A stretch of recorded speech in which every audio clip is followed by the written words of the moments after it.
जी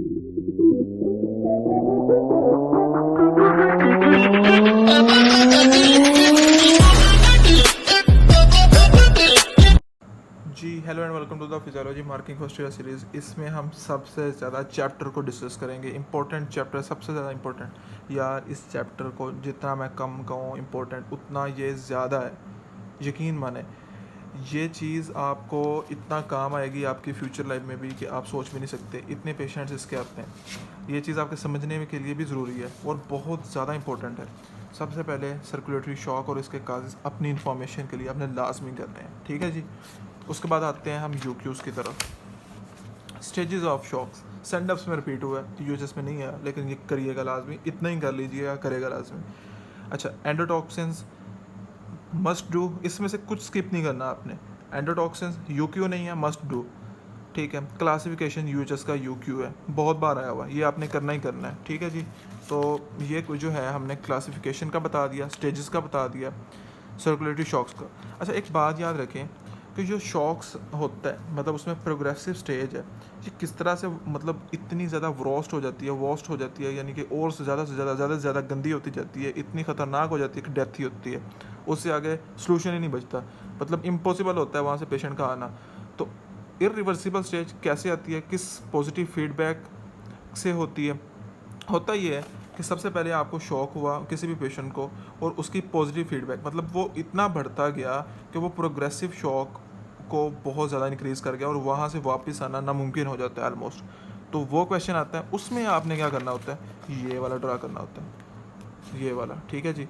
इसको आपने finger tip पे करना होता है। ये बहुत बार यूएचएस में रिपीट हुआ है और ये लिखा भी हुआ है, positive feedback that can leads to the progressive shock, ठीक है। तो ये चीज़ मैंने आपको बता दी है।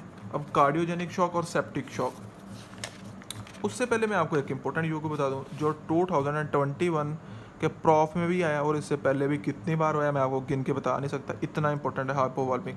इसमें आपको सारा रट्टा नहीं मारना होता है, अगर आप इतना भी पढ़ते हो आपका काम चल जाता है। वो कैसे? वो आपको सिनेरियो देते हैं, वो कहते हैं कि जी एक बंदा आया है, उसको इंजरी हुई है या एक्सीडेंट हुआ है, उसको ब्लड लॉस हो गया, बताएं क्या होगा। तो ऑब्वियसली उसका वॉल्यूम कम हो गया, तो हाइपोवॉल्मिक। ये पूछते हैं। अच्छा, उसके बाद आपका ट्रीटमेंट पता होना चाहिए। किसी भी शॉक आ जाए, ये ट्रीटमेंट आपको रट्टा होना चाहिए।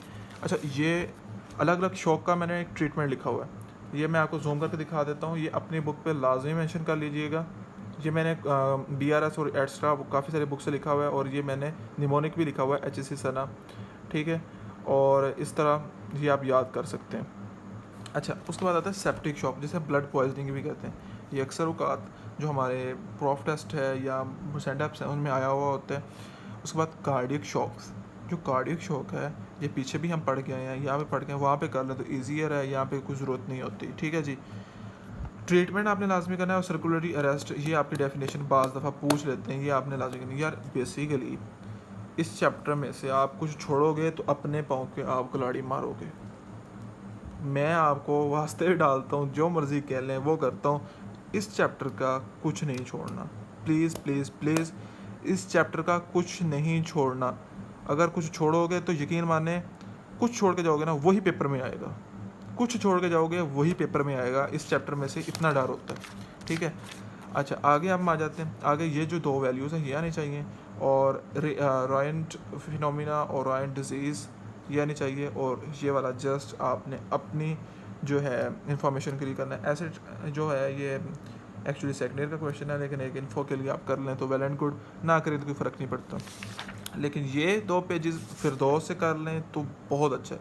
अच्छा, एक चीज़ यहाँ भी याद रखना कि जो बहुत ही पढ़ाकू किस्म के हैं, मेरे जैसे बिल्कुल भी नहीं, क्योंकि मैंने तो सीधी सी बात है आपको दिख ही रहा है गन से कि सर्कुलेटरी को यहीं से किया था।